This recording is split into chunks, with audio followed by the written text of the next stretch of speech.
আরে কোথায় নিয়ে যাচ্ছিস মুখে? আরে আয় আয়, যেখানে নিয়ে যাচ্ছি তুই একটু পরেই দেখতে পাবি। আরে আয় আয় আয়, বল তো। আরে ও যেভাবে নিয়ে যাচ্ছে তো চল না। আরে এসো এসো। আরে চোখটা বন্ধ করে রেখেছিস? আরে মোর পট্টিটা খোল তোরা। হে লালন, আর একটু সবুর করো, একটু পরেই জানতে পারবে কোথায় কেন তোমাকে এভাবে চোখ বেঁধে নিয়ে আসা হয়েছে। আচ্ছা রিকু, শোনো না, বলছি খাবার এসে গেছে আর বাকি সব অ্যারেঞ্জমেন্টস স্টার্ট। আর এবার তুমি পার্টিটা শুরু করতে পারো রিকু। ওয়ান্ডারফুল।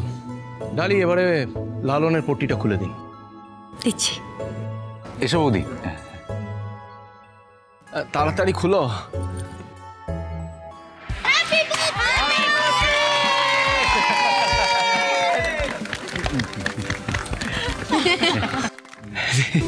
মল্লিকে তোরা এসব আয়োজন করেছিস? হ্যাঁ, তোরা কোথা থেকে মল্লিকে এসেছিস মোর জন্মদিন পালন করবি বলে? আরে তাহলে তো কি, মোর বন্ধুর জন্মদিন বলে কথা, মোর একটা আনন্দ করবো গলাই। তোর জন্মদিনে না ভগবানের কাছে প্রার্থনা করি যেন তোকে উনি সকল সুখ স্বাচ্ছন্দ্য সবকিছু দেয়।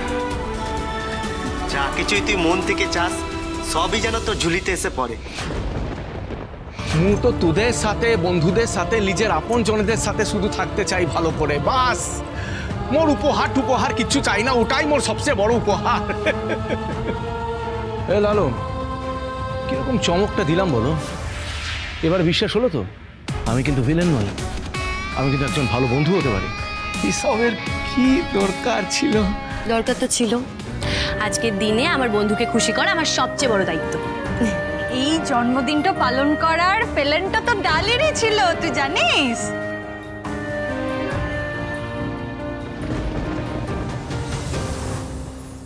আচ্ছা আচ্ছা, তাহলে জন্মদিন পালন করা শুরু হোক। নাও লালন, হ্যাঁ এ নাও কেকটা কাটো। হ্যাঁ হ্যাঁ চলো।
ভাবতে পারিনি এখানে এসে তোদের মতো এত বড় একটা পরিবার পাবো, এত সম্মান পাবো, এত ভালোবাসা পাবো, ভাবতে পারিনি।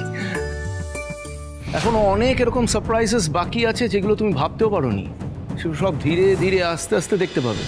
লালন দা, বলছি সব তো হলো, কেক খাওয়াও হলো, খাওয়ানোও হলো, এবার আমার মনে হচ্ছে যেটা দরকার সেটা হচ্ছে তোমার মুখটা একটু কেক দিয়ে ডিজাইন করে দিতে।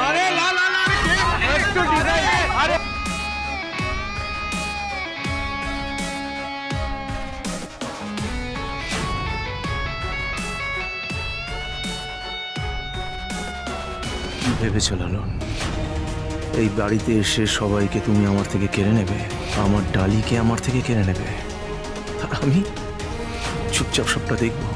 নেভার।